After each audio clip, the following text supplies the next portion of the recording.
বৃষ্টি পড়তেছে, অনেক বাতাস ও কিছু বৃষ্টি পড়তেছে হালকা।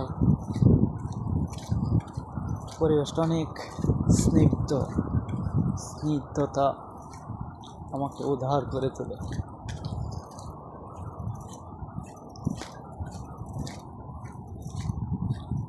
বৃষ্টির মধ্যে দিয়ে রাস্তায় হাঁটতেছি, মনে হয় অন্যরকম একটা ফিল, অনেক ভালো লাগে।